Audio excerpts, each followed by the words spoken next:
morning to you. It must be 5 a.m. Eastern Standard Time somewhere out there because it's time for another edition of Hardison's Tips.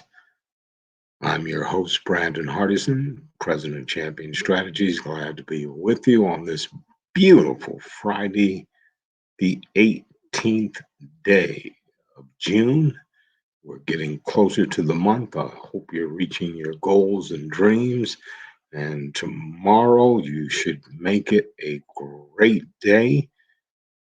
We finally got the Juneteenth day signed as a national holiday.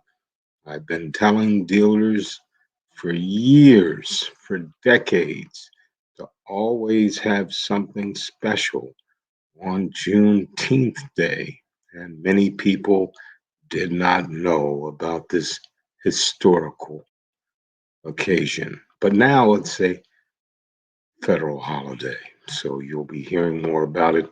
I hope you have something special in mind. If you are open, please have some things up, do a video, go find a little fair, find somewhere where people are congregating and maximize the opportunity of this day.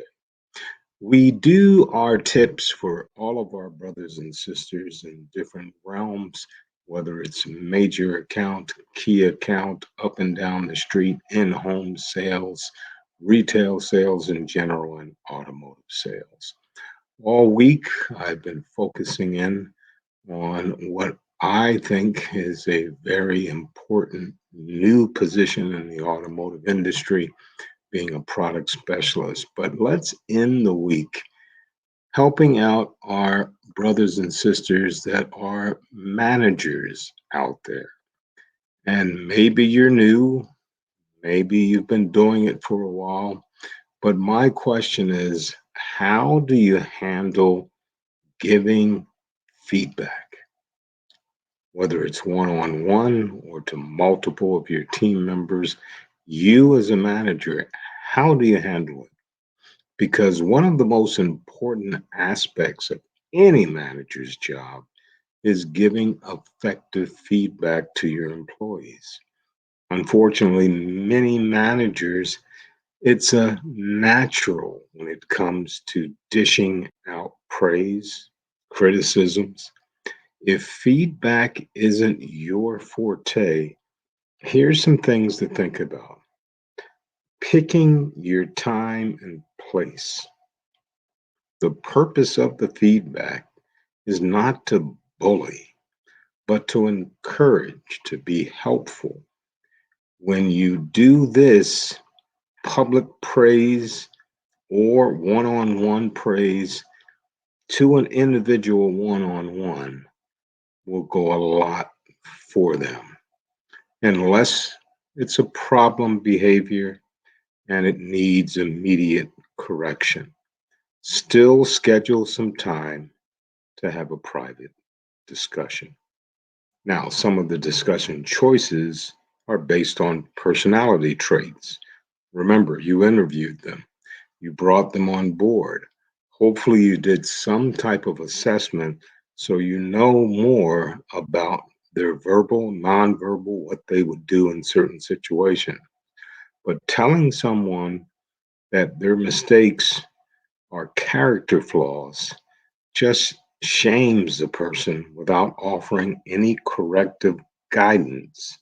Instead, focus on choices, offering any corrective guidance. Instead of beating them up, how about here's what we know. How are we going to overcome this?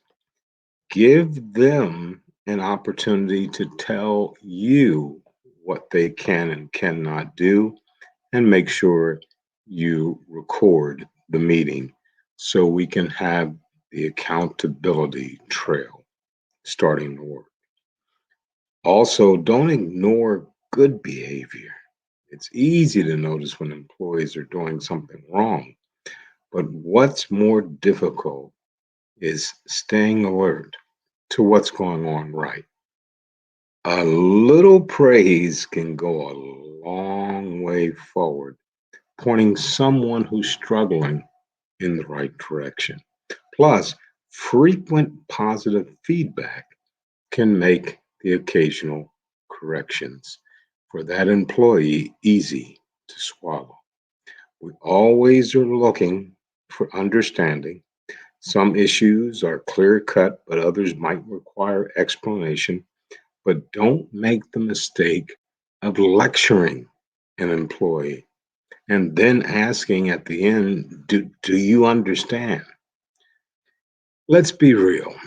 No one ever answers no in that context. No one likes to be corrected, and most say just about anything to make your lecturing stop. Instead, make sure your feedback is in the form of a discussion. Once you've described the issue, ask the employee to explain in their own words or from their own perspective. Ask them if there's anything you're not aware of that could lend to this situation. Engaging is meaningful discussion. It will give you more confidence that really you're looking for in your employee. Always, I repeat, always follow up. The worst thing in the world that any supervisor or manager can do is chastise, look for some correction with coaching, and then you don't follow up. The whole point of feedback is to encourage change. Make your expectations very clear, very specific, so we can have benchmarks of accountability. Always schedule time with that individual to check in on their progress. That lets your team members know you're not nitpicking, or you're not on a power trip, or you're not isolating people from their perspective and beating them up one on one. So that's my tip for today. But tomorrow, June 19th, what are you doing? Are you going to an event? If not, you need to go. Be part of it. Read the Emancipation Proclamation for them or parts of it. Tell them what you're planning on doing moving forward or what you would like to do for the community moving forward. If you have a website, I would have something about Juneteenth on my website today so people can see it this evening and tomorrow, knowing that your organization is up to speed in parts of history that has been lacking and going unrecognized. So we honor President Biden for having the courage to sign Juneteenth as a national holiday.